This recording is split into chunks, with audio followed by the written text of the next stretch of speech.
Hello बच्चों शुभ प्रभात। बच्चों चलिए आज हम अभिज्ञान शाकुंतलम का चतुर्थ अंक प्रारंभ करते हैं। इसमें थोड़ा आप लोग जब विद्यालय आ रहे थे तो आपने पढ़ा था, लेकिन फिर भी कुछ बच्चे छूट गए थे, जिनके लिए आज हम यही श्लोक से प्रारंभ करते हैं। तो इसका श्लोक वाचन करेंगे, उसके बाद अर्थ समझेंगे और साथ साथ गद्य खंड भी पढ़ करके अर्थ समझेंगे हम लोग, और आप लोग अपनी इसको उत्तर पुस्तिका में लिखते रहिएगा, श्लोक भी और गद्य खंड भी, ठीक है।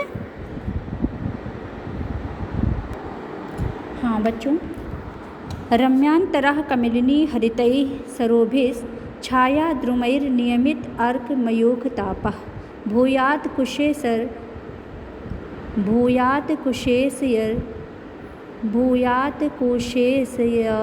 रजो मृदुरेणुरस्याः शान्तानुकूलपवनश्च शिवश्च पंथाः।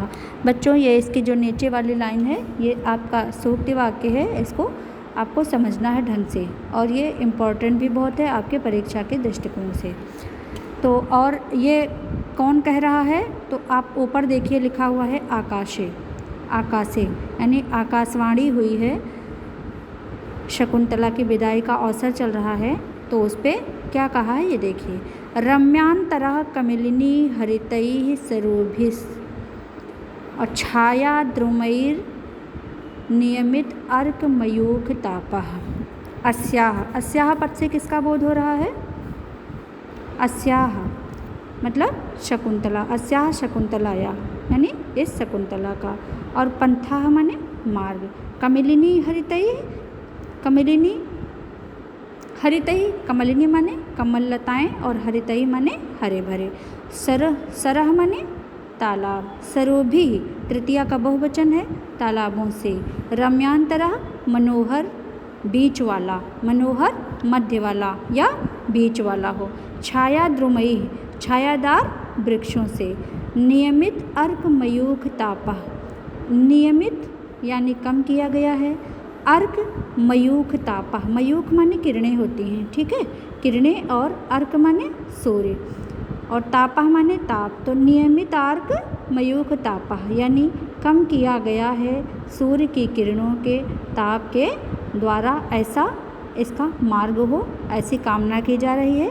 और ये कहाँ से हो रही है? आकाशवाणी हो रही है, ठीक है। तो चलिए हम इस श्लोक पर चलते हैं, अधिक समय ना लेते हुए। चलिए, रम्यांतरः कमलिनी हरितैः सरोभिः छाया द्रुमैः नियमित अर्क मयूख तापः। अब शकुंतला के मार्ग के विषय में जो है बातचीत हो रही है यहाँ पर आकाशवाणी से। तो क्या हो रहा है कि अस्याः शकुंतलायाः यानी इस शकुंतला का जो मार्ग है वो कैसा हो, तो कमलिनी हरितैः कमल लताओं से हरे भरे, कमल लताओं से हरे भरे, सरोभिः मतलब तालाबों से, छाया द्रुमैः नियमित अर्क मयूख तापः। क्या हो? इसका जो मार्ग है यानी शकुंतला का जो मार्ग है वो कमल रूपी लताओं से हरे भरे, तालाबों से मनोहर मध्य भाग वाला हो, यानी जो उसके बीच का मार्ग हो वो कैसा हो? सुंदर सुंदर तालाब, और तालाब ऐसे हों जो तालाब कैसे हों जिसमें कमल लताएं जो है अपने हरे भरेपन से दृष्टाव्य हो रही हों। यानी जो है जो तालाब है उसका विशेषण है कि तालाब कैसा है, तो कमल लताओं से हरा भरा है, और शकुंतला का मार्ग ऐसे मध्य भाग वाला हो, यानी जब वो जाने लगे तो उसके मध्य मार्ग में ऐसे ऐसे सुंदर दृश्य दिखाई पड़े उसको। और छाया द्रुमैः छायादार वृक्षों से, नियमित अर्क मयूख तापः कम किया गया हो सूर्य की किरणों के ताप वाला ऐसा मार्ग, ठीक। क्या? छाया द्रुमैः यानी छायादार वृक्षों से, नियमित अर्क मयूख तापा यानी सूर्य के ताप को कम किया गया हो। छायादार वृक्षों से सूर्य के ताप को, सूर्य की किरणों के गर्मी को दूर किया जाए। और भूयात् कुशेशय रजो मृदुरेणुस्याः, और जो कमलों के पराग हैं उससे कोमल धूलि वाला उसका मार्ग हो, कमल के कुशेशयरजो मृदुरेणु। और इसके दो अर्थ बताए गए हैं। एक तो कमलों के पराग से कोमल धूल वाला हो, और दूसरा इसका क्या अर्थ बनेगा, कमलों के पराग के तुल्य कोमल धूल वाला हो। यानी एक तो धूल को क्या बता दिया गया कि जो धूल हो वो कमल के पराग के समान कोमल हो, ऐसी धूल हो, ठीक। और दूसरा क्या है कि कमलों के पराग से कोमल धूल वाला हो। बातें दोनों एक ही हैं, ठीक है। मतलब उसका मार्ग कैसा हो, मार्ग का विशेषण है कि मार्ग कैसा हो, तो मार्ग ऐसा हो जो कमल के परागों से कोमल धूल वाला हो। भाई धूल तो कोई मिटा नहीं पाएगा उसके मार्ग की, लेकिन जो है ऐसा आशीष उसको मिल रहा है, ऐसे उसके लिए शुभ संकेत दिए जा रहे हैं कि उसका जो मार्ग हो कोमल पराग से युक्त, कमलों के पराग से कोमल धूल वाला हो, ऐसा उसका मार्ग हो। कुशेश रजो मृदुरेणु। मृदुरेणु, रेणु माने धूल और मृदु माने कोमल, ठीक। तो क्या होना चाहिए, उसका जो मार्ग है वो कैसा हो, कमलों के पराग से कोमल धूल वाला हो, चा लगा हुआ है, ठीक है। शांतानुकूल पवनश्चा, और क्या हो, और क्या हो, तो शांताधन अनुकूल, शांतधन अनुकूल, शांतधन अनुकूल, शांतानुकूल, दीर्घ संधि बन रही है। तो शांत और बार लगा हुआ है चा, तो शांत और अनुकूल वायु से युक्त उसका मार्ग कैसा हो, शिवश्च पंथा। शिवस्य शिव कल्याणकारी है, तो कल्याणमय, पंथा मतलब मार्ग, तो उसका मार्ग कैसा हो, शांत और अनुकूल वायु से युक्त हो एवं कल्याणकारी हो। ऐसा जो है आकाश से ध्वनि सभी को सुनाई पड़ रही है और सभी आश्चर्यचकित होकर के उस ध्वनि को सुन रहे हैं। एक बार फिर से देख लीजिए। रम्यांतरः कमलिनी हरितैः सरोभिः छाया द्रुमैर नियमित अर्कमयूख तापः। जो शकुंतला का मार्ग है वो कैसा हो, तो उसी का वर्णन करते हुए आकाश से ध्वनि सुनाई पड़ती है सभी जो नीचे स्थित हैं उनको। तो रम्यांतरः कमलिनी हरितैः सरोभिः, जो शकुंतला का मार्ग है वो कमल की लताओं से हरे भरे और तालाबों से मनोहर मध्य वाला यानी बीच भाग वाला हो, और छाया द्रुमयी नियमित अर्कमयूख तापा, और छायादार वृक्षों से सूर्य की किरणों के ताप को कम करने वाला हो, और भूयाद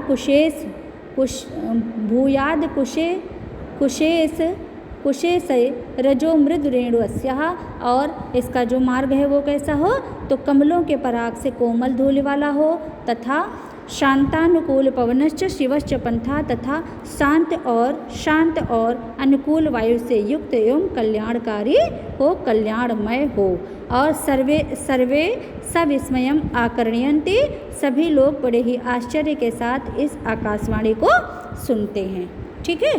तो चलिए बच्चों, इसमें परिकर एवं तुल्योगिता अलंकार है। अलंकार कौन सा है, परिकर एवं तुल्योगिता अलंकार है, और बसंत तिल का छंद है। बसंत तिल का छंद है, यह भी आप लोग अपनी कॉपी में लिखा करें कि छंद कौन सा है, अलंकार कौन सा है, ठीक है।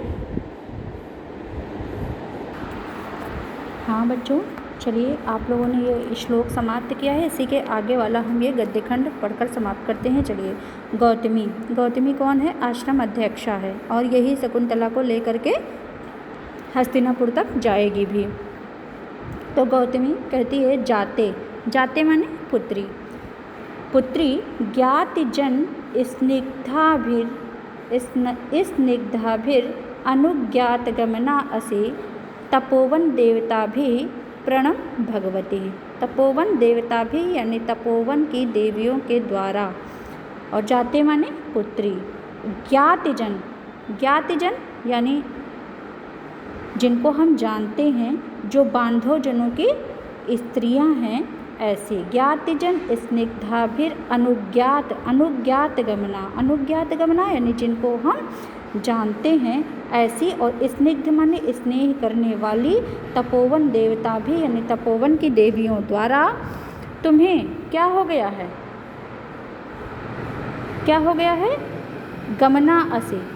गमना असी यानी जाने के अनुमति मिल गई है। तो कहती है कि जाते ज्ञातिजन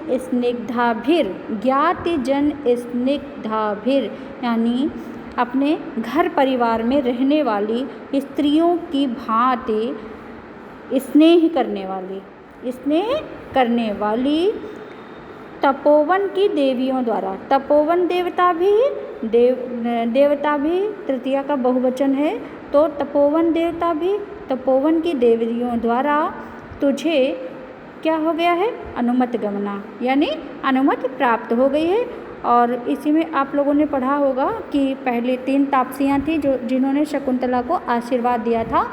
तो पहली ने क्या किया था, महादेवी पदम लभस्व यानी महादेवी के पद को प्राप्त करो, और दूसरी ने वीर प्रसविनी भव बताया था। तीसरी ने क्या कहा था,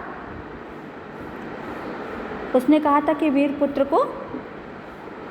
प्रसविनी भव दूसरी ने कहा था, और तीसरी ने ये कहा था भर्तुर बहुमता भव यानी अपने पति की बहुत ही दुलारी बनो, प्रेम करने वाली, मतलब तुम्हारा पति तुमको बहुत अधिक प्रेम प्रदान करने वाला हो। ऐसा तीनों जो है तपोवन की देवियों ने शकुंतला को आशीर्वाद दिया था। तो इसी के संदर्भ में गौतमी जो है आश्रम की अध्यक्षा हैं और वो कह रही हैं, हे पुत्री, तुमको जो घर परिवार में रहती हैं ऐसे बांधव जनों की स्त्रियों की तरह स्नेह करने वाली, क्योंकि शकुंतला को सभी बहुत प्रेम करती थीं, दुलार करती थीं, स्नेह करती थीं, तो ऐसी तपोवन की देवियों के द्वारा तुझे जाने की अनुमति मिल गई है, इसलिए प्रणम भगवती ही, इसलिए हे भगवती यानी हे बेटी, इन देवियों को प्रणाम करो, इन पूज्य देवियों को प्रणाम करो।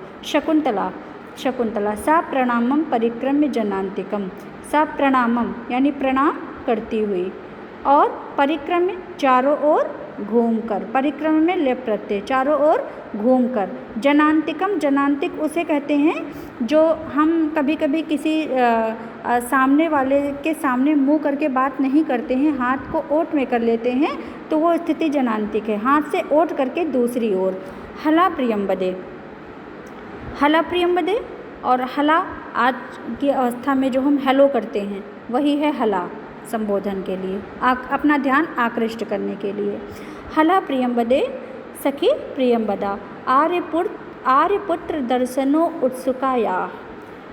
हे प्रियम्बदा यानी अपनी सखी को संबोधित करती है कि हे प्रियम्बदा, आर्यपुत्र दर्शनो उत्सुकाया, आर्यपुत्र यानी अपने पति के दर्शन के लिए उत्सुक होते हुए भी, यानी अपने पति के दर्शन की उत्कंठा होने पर भी, अपि यानी भी, आश्रम पदम परित्यजंता दुखेन में चरणों पुरतः प्रवर्तेते हैं। कहती है और प्रियम्बदा से कहती है, कौन कहती है, शकुंतला कहती है कि हे सखी प्रियम्बदा, आर्यपुत्र अर्थात अपने पति देव के दर्शनों की उत्कंठा मेरे हृदय में है, मतलब उत्कंठा है, स्थित है, लेकिन ऐसी उत्कंठा होते हुए भी, अपि भी, आश्रम पदम परित्यजंता, आश्रम की भूमि को परित्यजंत्या, भूमि को छोड़ते हुए दुखेन में, दुख के कारण, चरणों पुरतः ना प्रवर्तेते, ना नहीं है, पुरतः प्रवर्तेते, मतलब बात वही है ना वाली ही, लेकिन ना को यहाँ स्पष्ट नहीं किया गया है।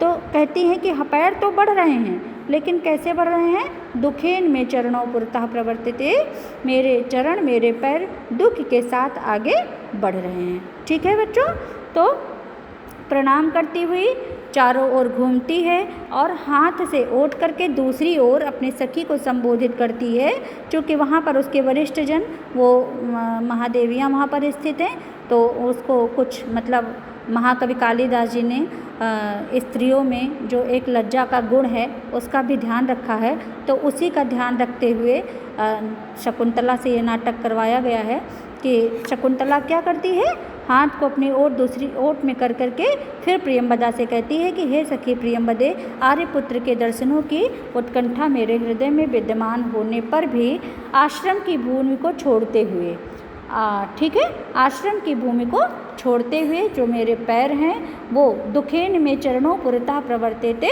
मेरे जो पैर हैं वो दुख के साथ आगे बढ़ रहे हैं। दुख के साथ आगे बढ़ रहे हैं, मतलब उसको बड़ी प्रसन्नता नहीं हो रही है। दोनों बातें यहाँ पर दर्शाई गई हैं। एक तो उसके हृदय में अपने पति, अपने जो है स्वामी के लिए दर्शन की उत्कंठा तीव्र है, लेकिन फिर भी आश्रम की भूमि को त्याग करते हुए उसके पैर दुख के कारण ही, दुख के साथ कारण है, दुख के साथ आगे बढ़ रहे हैं, यानी कि वो अत्यधिक दुखी है आश्रम की भूमि को छोड़ते हुए। प्रियंवदा न केवलं तपोवन विरह कातरा सख्येव त्वया उपस्थित वियोगस्य तपोवनस्य अपि तावत् सम अवस्था दृश्यते। प्रियंवदा कहती है कि न केवलम तपोवन विरह कातरा सखीव, न केवल तू ही, न केवलम सखी एव, न केवल तू ही, बल्कि तपोवन विरह कातरा, बल्कि तपोवन भी, तपोवन के कह रही है कि हे सखी, न केवलम तपोवन विरह कातरा सख्येव, न केवल तू ही तपोवन से तुम्हारा साथ छूट रहा है, उससे वियोग हो रहा है, उससे कातरा माने दुखी है, बल्कि तो या उपस्थित वियोग से तुम्हारे वियोग यानी तुम्हारी विदाई का समय उपस्थित होने के कारण, तुम्हारी विदाई का समय उपस्थित होने के कारण तावत सम अवस्था दृश्यते होने के कारण तपोवन की भी तावत सम अवस्था, तावत तुम्हारे समान ही अवस्था दृश्यते, अवस्था दिखाई पड़ रही है। क्या कहती है प्रियंवदा कि न केवलम तपोवन विरह कातरा सख्य हो, न केवल तुम ही तपोवन के वियोग से दुखी हो, बल्कि तुम्हारी विदाई का अवसर उपस्थित होने के कारण यह जो तपोवन है वह भी तावत सम अवस्था दृश्यते, तपोवन भी कैसा दिखाई दे रहा है, तुम्हारे समान तपोवन की भी अवस्था दिखाई दे रहा है। तो जैसी अवस्था शकुंतला की है, ठीक वैसी ही अवस्था उस समय किसकी दिखाई दे रही है, तपोवन की दिखाई दे रही है। अब इसके आगे आप बहुत ही सुंदर वर्णन पढ़ने वाले हैं, बहुत ही अच्छा श्लोक है, इसके बाद आप पढ़ेंगे तो बच्चों मन लगा करके पढ़िए। और अभी हम इसके बाद आपको ये श्लोक पढ़ाते हैं जो कि एकदम जीवंत दर्शन करा देगा आप लोगों को एक बेटी की विदाई होने का।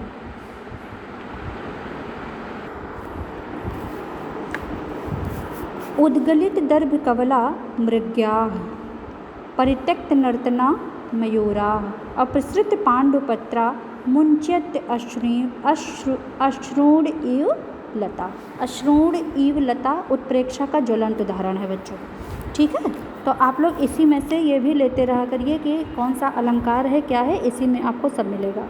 चलिए, तो अभी प्रियंवदा ने क्या कहा था कि तुम्हारी ही है सखी, तुम्हारी ऐसी अवस्था नहीं है, तुम्हारे विरह की स्थिति जब उपस्थित हुई है तो तुम्हारे समान ही इस जो है तपोवन में रहने वाले लोगों की भी ऐसी अवस्था है। तो चलिए देखिए, उद्गलित दर्भ कवला मृग्याः, तो मृग्या को आगे जोड़ लीजिए, मृग्याः उद्गलित दर्भ कवला। मृग्या यानी हिरणियाँ, इन्होंने क्या कर दिया है, उद्गलित दर्भ कवला, कवला और उद्गलित दर्भ कवला, कुश के कवला माने ग्रास को, और उद्गलित माने उगल दिया है, फूंक दिया है, ठीक, किसने, मृगिणियों ने यानी हरिणियों ने। तो उद्गलित दर्भ कवला मृग्या, शकुंतला के वियोग का अवसर उपस्थित हुआ है। और यहाँ पर क्या कर रही हैं, जो हरिणियाँ हैं उन्होंने कुश के ग्रास को उगल दिया है, कुश के ग्रास को यानी निवाले को उगल दिया है। किसके कारण उगल दिया है, कौन सी स्थिति उपस्थित है, शकुंतला की विदाई है और वे सभी शोक से युक्त हैं, उनका मन दुख से भरा हुआ है, इसलिए उनको कुछ खाने पीने की इच्छा नहीं हो रही है। और हरिणियों ने ऐसी स्थिति में क्या किया है, घास के निवालों को उगल दिया है। परित्यक्त नर्तना मयूराः, और किसने क्या कर दिया है, मोरों ने यानी मयूरों ने नाचना छोड़ दिया है, मोरों ने नाचना छोड़ दिया है। अपसृत पांडुपत्रा मुंचयन्त अश्रूण इव लता, और लताओं ने क्या किया है, लताएं जो है मुंचयंत माने छोड़ना, अश्रूण आंसुओं के, और इव माने भी, इव यहाँ पर उत्प्रेक्षावाचक है। तो मुंचयंत अश्रूण इव लताः, और लताओं ने पीले पत्तों को मानो गिराया, लताओं ने पीले पत्तों को गिराया है मानो, लताओं ने पीले पत्तों को गिराया है। अपसृत पांडुपत्रा, पांडुपत्रा, पांडु माने पीला, पत्र माने पत्ते, और मुंच्यंत माने छोड़ दिया है, अश्रुण माने आंसू, और इव यहाँ पर उत्प्रेक्षा वाचक है। तो इस प्रकार क्या किया, और लताह माने लताओं ने, अपसृत पांडुपत्रा, और पीले पत्तों को क्या कर दिया है, गिराया है, और मुंचंत माने छोड़ रही हैं, इव यहाँ पर मानो यानी कि उत्प्रेक्षा का वाचक है। तो अपसृत पांडुपत्रः, किसने किसको, लताओं ने, क्या, लताः अपसृत पांडुपत्रः, ऐसे कर लीजिए, लताः अपसृत पांडुपत्रा, लताः अपसृत पांडुपत्रः, लताओं ने पीले पत्तों को गिराया है। इस प्रकार ये मानो मुंच्यंत अश्रूण एव, मुंच्यंत छोड़ रही हैं, अश्रु आंसुओं को, और इव उत्प्रेक्षावाचक है। तो मानो, जैसे जो लताएं हैं उन लोगों ने जो पीले पत्तों को गिराया है, इससे यह प्रतीत होता है मानो इन्होंने अपने आंसुओं को छोड़ दिया है, ये अपने आंसुओं को गिरा रही हैं। और इस प्रकार से जो है शकुंतला की विदाई में ये लोग अपने दुख को प्रकट कर रहे हैं। क्या क्या कर रहे हैं, उद्गलित दर्भ कवला मृग्या, हरिणियाँ जो हैं वो क्या कर रही हैं, घास के कौरों को, घास के निवालों को उगल रही हैं। मयूरों ने, परित्यक्त नर्तना मयूरा, मोरों ने नाचना छोड़ दिया है। अपसृत पांडुपत्र, लताओं ने पीले पत्तों को गिराया है। और इस प्रकार मुंचन्ते अश्रूण इव लता, ऐसा प्रतीत होता है मानो इन्होंने अपने आंसुओं को गिराया है, मानो ऐसा प्रतीत हो रहा है जैसे शकुंतला की विदाई के अवसर पर ये अपने आँखों से अश्रुओं को प्रवाहित करके अपने दुख को प्रकट कर रही हैं। ठीक है बच्चों, इसमें उत्प्रेक्षा अलंकार है, भी हमने बताया ही है, समासोक्ति अलंकार है, और आर्या छंद है। आर्या छंद जो होता है वो वर्णिक नहीं है, मात्रिक है। इस आर्या छंद में मात्राओं को गिना जाता है। आप लोग स्कूल जब आएंगे तो हम आप लोगों को छंद में मात्राएं लगाना सिखाएंगे, संस्कृत वाले। पूरा छंद का विधान थोड़ा सीख लीजिएगा ताकि आपको छंद पहचानने में आसानी हो। चलिए बच्चों, आज इस वीडियो के माध्यम से इतना ही। दूसरा हम दूसरे भाग में आपको पढ़ाएंगे। ठीक है।